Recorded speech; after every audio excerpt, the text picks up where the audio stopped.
Boa noite, irmãos. Graça e paz do nosso Senhor Jesus, amém? Abra comigo a sua Bíblia, por favor, no Evangelho de João. É um privilégio poder estar aqui, amém, queridos?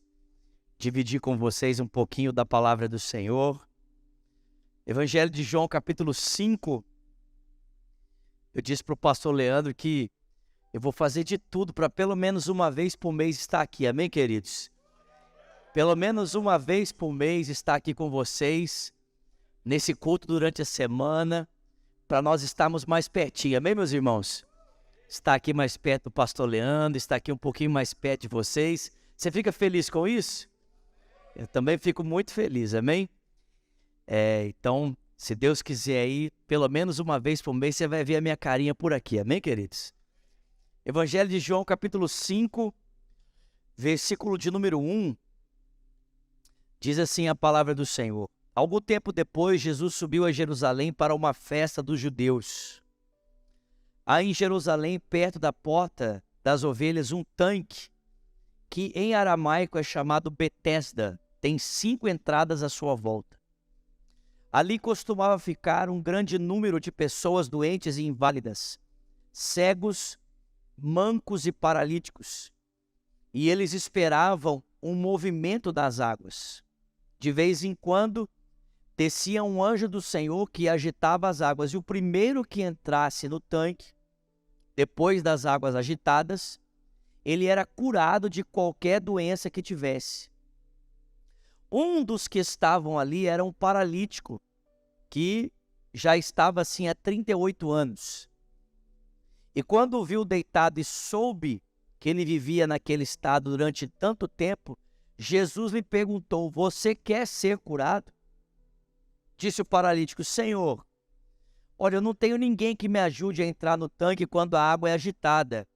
Enquanto estou tentando entrar, outro chega antes de mim. Então Jesus lhe disse: levante-se, pegue a sua maca e ande. E imediatamente o homem ficou curado. Pegou a maca e ele começou a andar, e isso aconteceu em um sábado. Por essa razão, os judeus disseram ao homem que havia sido curado: olha, hoje é sábado, não é permitido que você carregue a sua maca. Mas ele respondeu: o homem que me curou me disse, pegue a sua maca e ande. E então lhe perguntaram: quem é esse homem que mandou você pegar a maca? O homem que fora curado não tinha ideia de quem era ele, porque Jesus havia desaparecido no meio da multidão. Mais tarde, Jesus entrou no templo e lhe disse: olha, você está curado. Não volte a pecar para que algo pior não te aconteça. Amém? Feche os seus olhos, vamos orar. Pai Celestial, muito obrigado por essa noite, por esse privilégio que nós temos de, como teu povo, como teus filhos, sentarmos em volta da tua mesa para ouvirmos juntos aqui a voz do Senhor, a palavra do Senhor. Pai, nós te pedimos, dá-nos olhos para ver, ouvidos para ouvir e um coração sensível para receber cada palavra que o teu Espírito deseja falar ao nosso coração.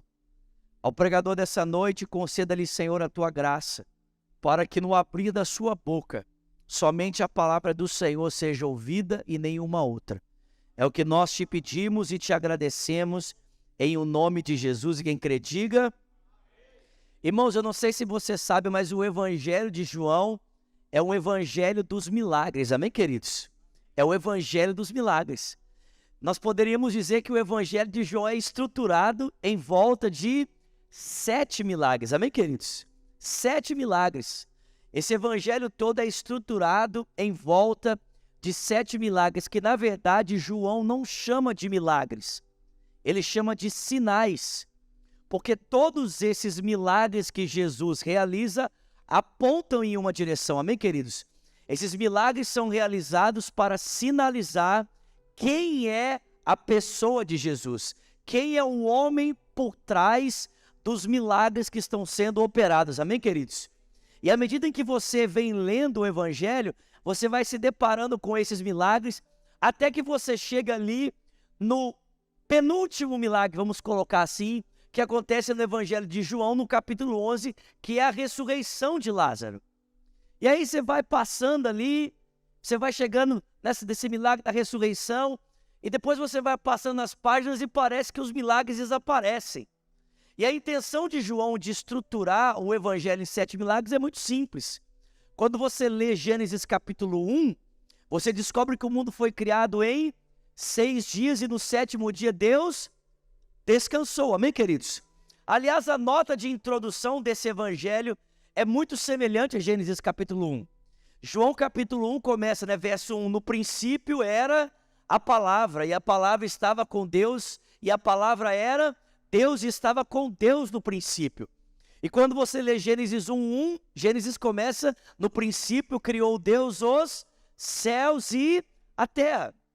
A intenção de João em estruturar o Evangelho em 7 sinais ou 7 milagres é mostrar para mim e para você que da mesma forma como por meio da palavra Deus criou um mundo, agora também por meio da palavra Ele vai recriar o mundo, amém, queridos? Ele vai recriar todas as coisas.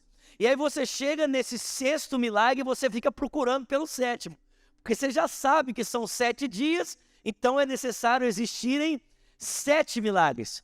Só que o último milagre você só vai descobrir ele lá no final do Evangelho, quando o Filho de Deus, ele chuta aquela pedra, amém, que estava na porta do sepulcro, e ele ressuscita ao 3º dia, para mostrar para mim e para você a glória do Filho de Deus, amém, queridos? É assim que se estrutura esse Evangelho, sinais que apontam para o caráter do homem que está realizando esses sinais, E eu gosto de dizer isso, olha, já falei aqui para vocês alguns sinais, João 11, depois a ressurreição de Jesus, mas se você quer saber os outros sinais, ou se acompanha a série de mensagens do pastor Leandro, amém? Ou você vai ler o Evangelho de João e procurar por todos eles, amém, queridos? Porque eu não vou ficar contando todos para vocês não, amém? Mas nós acabamos de ler aqui, irmãos, um desses sinais, desses milagres que Jesus realiza. E antes de trazer aqui para você os ensinamentos que nós podemos retirar desse texto, eu queria trazer um pouquinho aqui do contexto histórico para você, para nós estarmos na mesma página enquanto eu aplico o texto ao meu coração e ao seu coração, amém? O texto bíblico diz para mim e para você que esse sinal, ou esse milagre realizado por Jesus, foi realizado em um local muito específico chamado Tanque de Betesda. Eu estive lá nesse lugar há alguns meses atrás, em setembro do ano passado, eu estive lá nesse lugar chamado Tanque de Betesda. E sabe o que é interessante? O tanque de Betesda não era um tanque de rito batismal judaico, de ritual para batismo. Você sabe que os judeus no tempo de Jesus, eles tinham o costume de se batizar para a purificação. Inclusive, quando você vai ao templo em Jerusalém, ali hoje só existem as ruínas do templo, mas você consegue perceber ali, através das ruínas, uma realidade que às vezes passa desapercebido para nós quando a gente lê o texto de Atos capítulo 2. Porque o texto diz que após a pregação de Pedro, 3.000 pessoas foram batizadas. Só que o templo em Jerusalém fica no alto de uma montanha, não tem rio perto. E a pergunta é, como é que Pedro conseguiu batizar 3.000 pessoas? É porque junto do templo, na entrada do templo, existiam tanques de purificação. Existiam tanques para o batismo judaico. E Pedro usou exatamente desses tanques para batizar essas pessoas. É por isso que ele conseguiu batizar 3.000 pessoas, porque não era apenas um tanque, mas eram vários tanques. E aí Pedro e os apóstolos aproveitaram esses tanques para batizar as pessoas. Toda sinagoga ou toda igreja no tempo de Jesus, onde a lei era lida, tinha um tanque de purificação.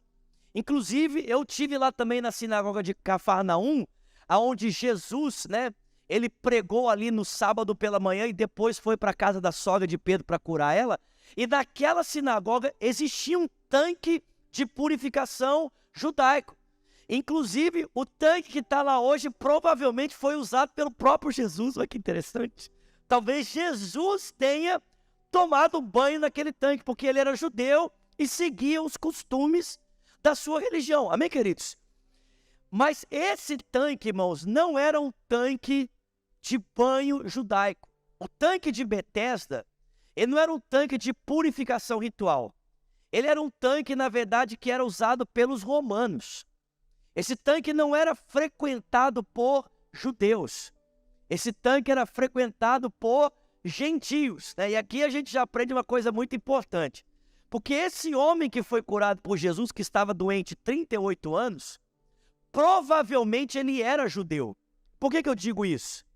Porque depois de ser curado, o texto bíblico diz que ele é visto pelos fariseus carregando a sua maca. E aí os fariseus olham para ele e falam assim para ele: ó, é sábado, você nem deveria estar carregando a sua maca. Mas presta atenção, essa ordem ou essa lei jamais faria sentido para alguém que não era judeu. Só um judeu deveria respeitar esse mandamento de não fazer nada no sábado, amém, queridos? Um gentio, um pagão, que não tinha nenhum tipo de familiaridade com a lei judaica, jamais se importaria com essa tradição do sábado, amém, meus irmãos? Seria a mesma coisa que eu dizia para você o seguinte, exemplo, a gente sabe hoje que, exemplo, os adventistas guardam o sábado, amém?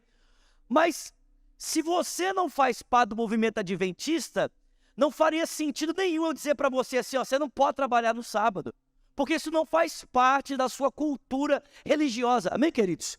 Não faz parte. Então, quando os fariseus dizem para esse homem, olha, você não deveria estar carregando a maca, isso significa que aquele mandamento fazia sentido para ele. Isso mostra para mim e para você que esse homem provavelmente era o quê? Um judeu.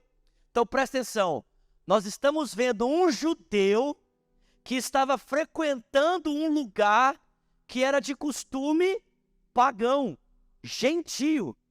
E para piorar, irmãos, esse tanque não era usado, né, da forma mais maravilhosa possível. Pelo contrário, quem usava esse tanque normalmente, irmãos, eram os soldados romanos. E os soldados romanos usavam esse tanque para se banhar, para tomar banho. Só que você tem que lembrar que, muito diferente de um judeu, os romanos não tinham uma ética ou uma moralidade saudável. Os romanos eram extremamente depravados, perversos. Quando os romanos chegavam numa cidade, a primeira coisa que eles construíram era um tanque de purificação, era um tanque de banho, né, na verdade. Era a primeira coisa que eles construíam, porque dentro da compreensão romana, os romanos tinham direito a pelo menos duas coisas, e uma delas era de viver uma vida limpa, né, de tomar banho. Então, quando os romanos conquistavam uma cidade ou chegavam em um lugar, a primeira coisa que eles construíam era um tanque. Só que os romanos tinham tanques separados. Um tanque só para as mulheres tomar banho e um tanque só para os homens tomar banho. E nesses tanques, você não tinha só a piscina para tomar banho. Você tinha sauna, você tinha manicure, você tinha massagem, né? Os romanos eram chiques, né? Era como se fosse um spa. Então o pessoal ia lá para tomar banho, já aproveitava para fazer a unha, fazer massagem, pegar uma sauna. Vocês estão entendendo isso aqui? Só que esses locais de banho romano, eles também eram usados para fazer comércio, eram usados para fazer negócios, para você trocar informação. E infelizmente, nesse comércio, nessa troca de informações, nessas negociações, os romanos faziam todo tipo de coisa indecente. Vocês entenderam o que eu falei aqui? Quem entendeu, levanta a mão e diga, eu entendi. Precisa desenhar? Não? Então, irmãos, você tinha um tanque só para homens e você tinha um tanque só para mulheres. E, gente, dentro desses tanques rolava de tudo. Os homens se envolviam com homens, as mulheres se envolviam com mulheres. Era uma verdadeira baixaria. Porque para os romanos isso era muito normal. Eles entendiam que isso era uma coisa assim, tranquila. Para vocês terem ideia do nível de perversidade que aconteceu nesses tanques, quando os soldados saíam do tanque, depois de usarem o tanque, a água estava tão suja que ela não servia para nada. Ela só servia para ser usada para dar banho nos animais. Não tinha finalidade mais para nada. Era usada para dar banho nos bichos. E esses bichos que saíam do tanque de Betesda eram levados para o templo para serem vendidos. Esse tanque ficava perto de uma fortaleza romana, chamada Fortaleza Antônia, e ficava aproximadamente 1,5 km do Templo de Jerusalém. Então presta atenção, nós estamos falando de um homem judeu, amém, queridos? Que estava doente há 38 anos, que provavelmente tentou encontrar resposta para o seu dilema no templo em Jerusalém e não conseguiu. Ele queria ser curado, mas provavelmente tentando ser curado na prática da sua religião, ele não encontrou resposta. E aí disseram para ele que nesse local que os romanos frequentavam, existia um anjo que descia, tocava as águas e quem pulasse primeiro era curado. E ele, acreditando nessa crendice popular, deixou o templo e foi para onde? Para o tanque. Para tentar encontrar Deus em um lugar que Deus nunca se propôs manifestar. Vocês estão comigo aqui? Porque o lugar que Deus havia demarcado para sua manifestação era o templo. Por que Deus não se manifestava mais no templo? Porque o templo estava corrompido, o sacerdócio estava corrompido. Deus estava bradando num outro lugar, amém, irmãos? Primeiro bradando no deserto e depois bradando através do seu filho, amém, queridos? Mas Deus, uma vez não se manifestando mais no templo, o homem falou assim, eu preciso de alguma forma resolver meu problema. Então foi tentar encontrar Deus onde Deus nunca se propôs estar. Porque presta atenção, gente. Vocês acham mesmo, sabendo a realidade do tanque agora, amém? Qual era o propósito dele, para que era usado? Você acha mesmo que Deus ia mandar um anjo de tempos em tempos para descer no tanque, tocar as águas para alguém ser curado, sim ou não? Não. O que acontece é que se criou um mito em volta desse tanque. Criou-se uma cultura de superstição. Vocês estão entendendo? Presta atenção, gente. O texto nem fala qual Deus mandava o anjo. A gente lê e pensa assim, não, era o Deus de Israel. Mas você tem que lembrar que os romanos serviam a muitos deuses, muitas divindades. O texto não é claro sobre qual divindade, qual tipo de atividade divina acontecia ali nesse tanque. Vocês estão comigo aqui? Ou seja, criou-se um mito de que de tempos em tempos havia ali naquelas águas uma atividade sobrenatural. E quem entrasse nas águas primeiro era curado. Presta atenção, fazia 38 anos que esse homem estava ali esperando para ser curado. O texto fala quantas pessoas ele viu serem curadas, sim ou não? Não. Porque presta atenção, gente, não necessariamente porque o texto relata isso significa que pessoas eram curadas ali. Havia 38 anos que o camarada estava ali e em nenhum momento ele diz, olha, eu vi outras pessoas sendo curadas antes de mim. O que ele diz é que a água era agitada e alguém sempre entrava antes, mas ele não fala o resultado. Então, irmão, presta atenção. O que eu e você precisamos entender é que esse cara estava no lugar errado, na hora errada e com as pessoas erradas, tentando encontrar algo de Deus em um lugar que Deus nunca se propôs a manifestar. Vocês estão comigo aqui? Vocês estão aqui, gente? Irmãos, presta atenção. 38 anos ali esperando por essa manifestação de Deus. Até que Jesus decidiu descer para encontrá-lo. Alguém pode dar glória a Deus por isso aqui? Irmãos, aqui está o primeiro ensinamento que esse texto nos traz. É que Jesus não se importa de descer aos lugares mais sujos para encontrar pessoas em condição de necessidade. Alguém pode dar glória a Deus por isso aqui?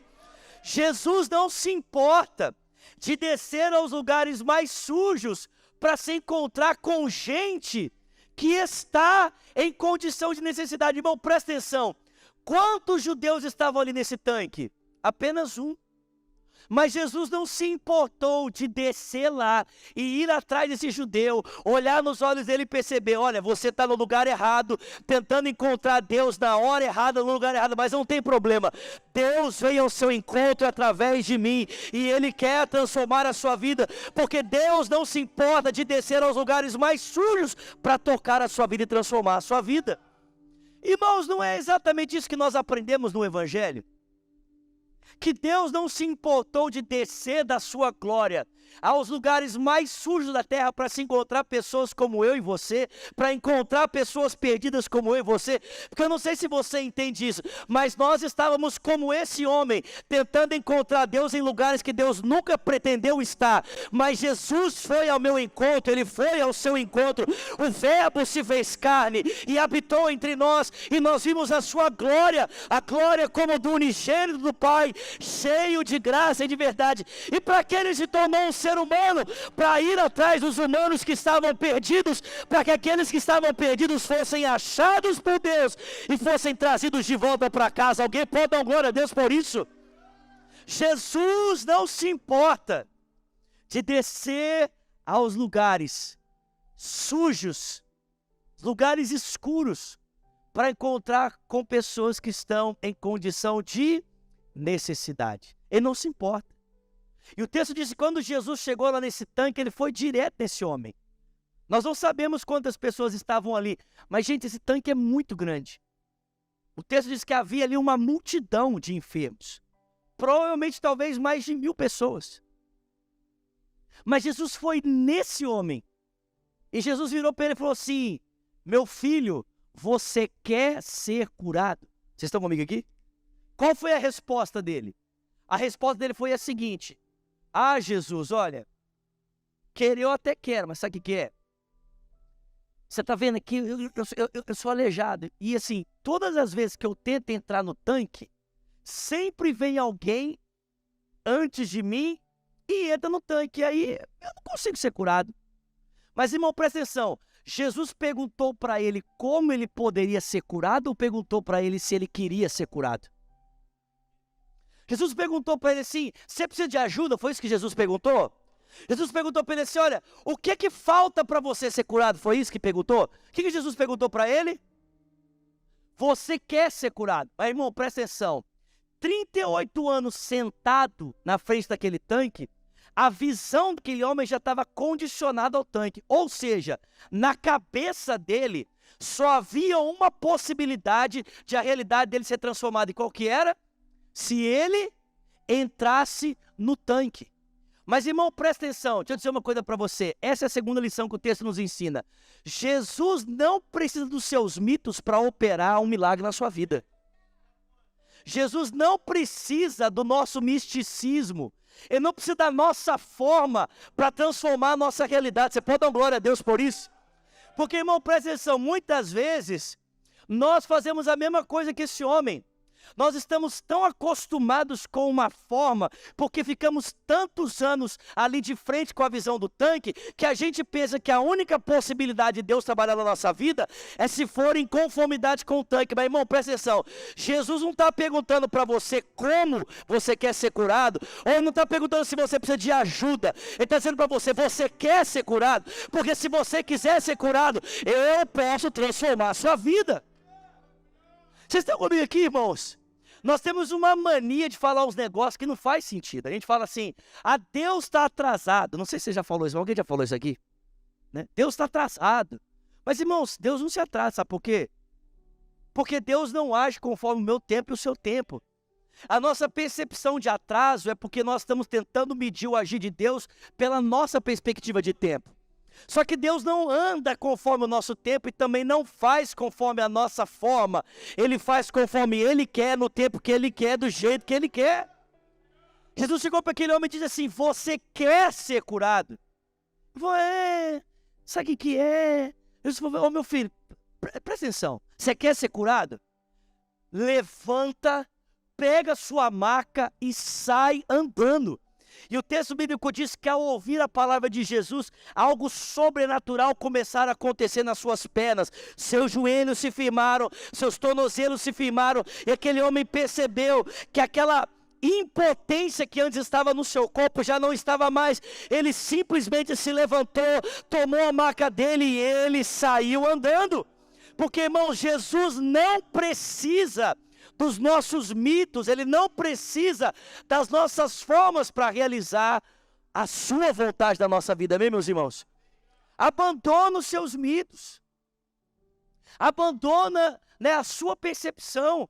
Eu sei que talvez você como esse homem, né, e todos nós fazemos isso, talvez você está tão acostumado, tão condicionado com uma imagem, que você quer colocar Deus dentro da sua imagem, mas meu irmão, Deus não cabe aí, Ele é maior do que isso. Ele é maior, Ele é maior. É melhor você abandonar e dizer para Ele, eu quero, eu sei que o Senhor pode, faz o que o Senhor quiser. Vocês estão comigo aqui, irmãos? Aquele homem tomou a maca dele e ele saiu andando. E a Bíblia diz que ao sair andando, como ele estava perto, né, da estrutura do templo, poucos metros depois, ele encontrou um grupo do movimento religioso, que olhou para ele e falou assim, ô meu filho, é sábado, você não pode fazer isso não. Né? Você não sabe que é sábado, você não pode carregar a sua maca. E aí o texto bíblico diz que o homem falou assim, mas o homem que me mandou levantar e andar, disse que eu podia carregar a maca. E aí pergunta para ele assim, ô fulano, quem que é esse homem? O que ele responde? Não sei. Vocês podem dar glória a Deus por isso? Gente, esse homem nem sabia, presta atenção, ele nem sabia quem havia dado a ordem para ele, mas o poder da palavra de Jesus era tão suficiente, que mesmo não sabendo a identidade de quem falou, a palavra foi suficiente para fazer com que aquele homem nunca mais tivesse a mesma vida. Alguém pode dar glória a Deus por isso? Em outras palavras, esse homem está dizendo o seguinte, olha, a religião está dizendo que eu não posso carregar a maca, mas o homem que me curou diz que eu posso carregar a maca. Em outras palavras, ele estava dizendo o seguinte, tem mais autoridade quem resolveu o meu problema do que quem está tentando me cercear aqui de fazer alguma coisa. Porque, meu irmão, presta atenção, onde a religião não tem poder para transformar a história, ela também não tem poder para dizer o que você pode fazer ou não pode fazer. É isso que ele estava dizendo, olha, vocês estão falando para mim que eu não posso fazer isso, mas o homem que me curou disse que eu posso. Ou seja, quem é que tem mais autoridade? Vocês que estão tentando cercear o meu movimento, ou o homem que transformou a minha vida pelo poder da sua palavra? E a Bíblia diz que poucas horas depois, ou pouco tempo depois, está lá o homem andando no templo e ele se encontra com quem? Com Jesus. E aí Jesus olha para ele e fala assim, você está curado. Jesus é tipo meio sarcástico, ele diz assim, nossa, não é que aconteceu mesmo? Suas penas estão, né, funcionando. E o texto bíblico diz que ao se apresentar, o homem então percebeu que quem havia falado com ele era Jesus. E aqui, irmão, está o último ensino que nós podemos tirar desse texto. É que mais importante do que ser tocado por Jesus é conhecer quem Ele é. Mais importante do que ter um milagre é você conhecer aquele que faz o milagre. É você conhecer aquele que opera milagres. Porque, irmão, presta atenção, ao conhecer aquele que opera milagres, esse homem não teve apenas as suas pernas transformadas, mas ele teve a sua história transformada. Jesus falou para ele, olha, ao ouvir a minha palavra, suas pernas foram curadas, mas agora ao conhecer quem eu sou, a sua vida nunca mais vai ser a mesma. Vai para frente, meu filho, não volta para trás, nunca mais volte a praticar o que você praticava antes, para que você não se torne pior do que você já era. Ou seja, a palavra de Jesus transformou o corpo dele, mas o encontro com Jesus transformou o seu coração. A palavra de Jesus foi poderosa para mudar a realidade do seu corpo, mas o encontro com Jesus foi poderoso para transformar o seu destino eterno. Irmão, presta atenção, mais importante do que ser tocado no seu corpo pelo poder de Jesus, é você ter o seu futuro transformado por um encontro com Ele, conhecer quem Ele é, conhecer a pessoa de Jesus. Vocês estão comigo aqui, gente? Eu sou Jesus. E porque Jesus se revelou a esse homem, ele pôde dizer para ele, olha, segue a sua vida, meu filho. Não volta para trás. Não é mais tempo de você voltar atrás. Não volta mais para aqueles lugares. Não volta mais para aquele tanque. Não volta a tentar esperar Deus na sua crendice religiosa. Você já viu aqueles crentes que lê o horóscopo? Quem sabe o que eu estou falando aí? Porque, irmão, presta atenção. Tem crente que lê o horóscopo de verdade, amém? Não é crente não, né? Mas não, falando sério, tem crente que lê o horóscopo de verdade, né? O horóscopo meio assim, sabe? Escorpião, né? Capricórnio, Câncer, Virgem. Quem sabe o que eu tô falando aqui? Né? Se você levantar a mão e falar que sabe o que eu estou falando, eu vou ficar desconfiado, hein, irmão? Não, é sério, tem crente que lê horóscopo. Mas você já viu o horóscopo de crente? Horóscopo gospel? Quem já viu o horóscopo gospel aqui? Quem tem uma Bíblia, Bíblia mesmo, Bíblia de papel? Alguém tá com a Bíblia de papel aí? Bíblia de papel, Bíblia de papel. Alguém tem uma Bíblia de papel? Bíblia de papel. Dou-lhe uma, dou-lhe duas. Alguém tem uma Bíblia de papel? Tem aí, Lari? Aqui, ó, aí, ó. Santo Deus, aleluia. Pastor é crente, hein? Aqui, ó. Tem crente. E, irmão, eu só queria dizer, ó, o pessoal não tá usando muito essa Bíblia aqui, não, porque ela tá bem empoeiradinha, viu? Bem empoeiradinha, né? Ainda bem que ela tá em inglês, isso significa que não é nós, né? Olha só, presta atenção. Tem muito crente que não lê o horóscopo, né? Horóscopo. Mas tem o horóscopo de crente. Sabe como é que funciona o horóscopo de crente? É assim, ó. Deus, fala comigo, hein? Quero ouvir a sua voz. E eu não tô brincando, né? Sabe uma caixinha de promessa? Quem sabe a caixinha? Não, fala a verdade. Quem conhece caixinha de promessa? Levanta a sua mão aqui, fala a verdade. Tá vendo? Você conhece? Sabe o que é isso? Isso é o horóscopo de crente. Tá tentando encontrar Deus. Aí ele fez, Senhor, meu Deus e meu Pai, eu quero ouvir a tua voz e fala comigo. Aí ele lê assim, então o Senhor falou com Elias através de uma mulher. Aí Deus, eu não estou brincando, eu quero ouvir a sua voz, eu já pedi a palavra, me dá a palavra. Ele, aqui, let's go into the next towns, that I may preach there also, for their numbness. Deus, o que o Senhor quer falar comigo? Isso aqui é horóscopo de crente. Para de ficar tentando encontrar Deus no seu misticismo, irmão. Para de voltar para esses lugares. Jesus falou para ele, cara, não volta lá para o seu misticismo. Não volta a tentar encontrar Deus naqueles lugares, naqueles caminhos. Não, olha só. Você teve um encontro comigo para a sua vida seguir em frente, meu filho. Você teve um encontro comigo para a sua história nunca mais ser a mesma. Vai em frente, não volta para trás, para que não te aconteça algo pior. Em primeiro lugar, irmão, esse texto nos ensina que Jesus não se importa de descer aos lugares mais sujos para se encontrar com pessoas em condição de necessidade. Segunda lição que esse texto nos ensina é que Jesus não precisa do seu misticismo para transformar a sua vida. Você não precisa ficar tentando condicionar ele à sua forma de pensar, a sua forma de entender essa realidade para que ele faça algo em você. Não, ele tem poder suficiente para mudar a sua história com apenas uma palavra. Terceira lição que o texto nos ensina é que aquilo que a religião não pode transformar também não tem que dar palpite. Aquilo que a religião não pode mudar, irmão, também não tem autoridade para falar. E o último ensinamento desse texto é que é mais importante para nós do que sermos tocados por Jesus, é conhecermos o Jesus que toca. É conhecermos o Cristo que transforma vidas. O Cristo que muda realidades. Você crê nisso, querido? Você pode ficar de pé no seu lugar, por favor. Aleluia. Aleluia.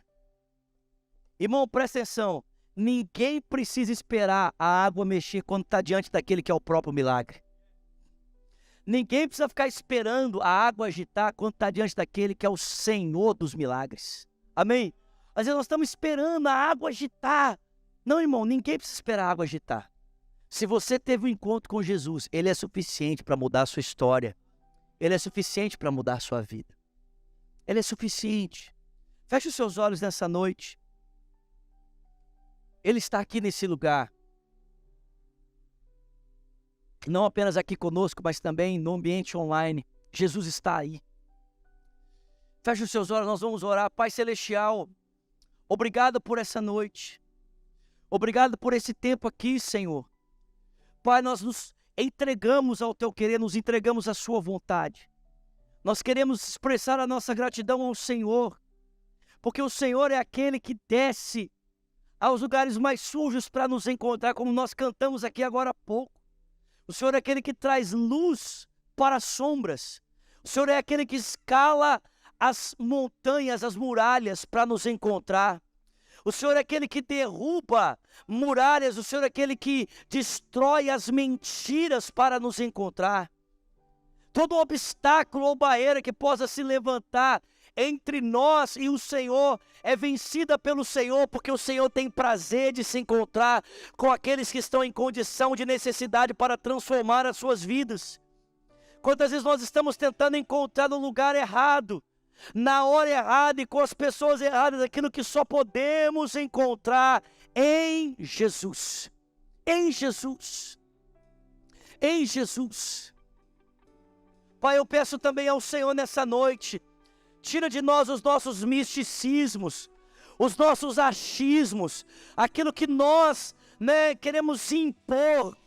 Quantas vezes o Senhor está nos perguntando, você quer ser curado? E nós ficamos dizendo, Deus, mas tem isso. Deus, mas tem aquilo.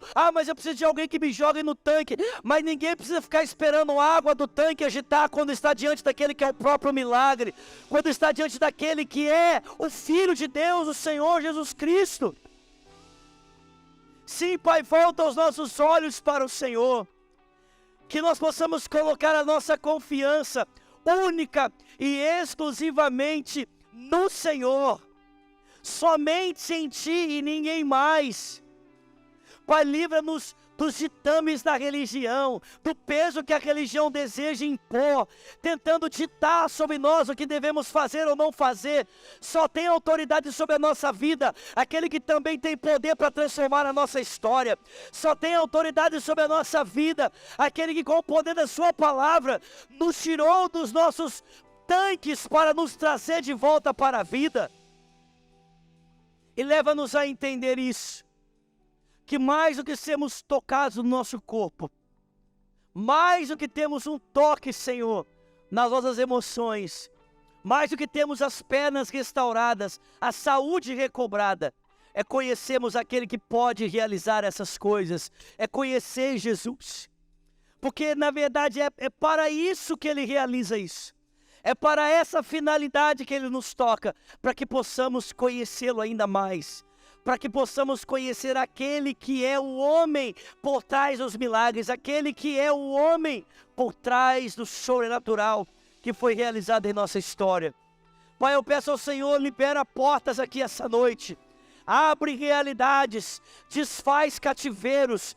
Pai, libera saúde, libera cura, libera milagres, libera sinais, mas apenas com uma única finalidade, para que esses irmãos queridos que estão aqui, ao serem tocados por Ti, conheçam o Senhor de forma ainda mais profunda, conheçam Jesus ainda de maneira mais profunda, que não seja apenas uma experiência que toca a realidade do corpo, que não seja apenas uma experiência que transforma a emoção, que não seja apenas uma experiência que muda a realidade financeira, mas que seja um encontro que muda o nosso destino eterno, que nos coloca numa rota de mudança, que não tem mais como voltarmos atrás, que nos coloca numa rota de transformação, que é impossível voltarmos para o lugar de onde saímos, porque aquilo que recebemos e aquele com quem nos encontramos transformou completamente a nossa história, mudou completamente a realidade da nossa vida.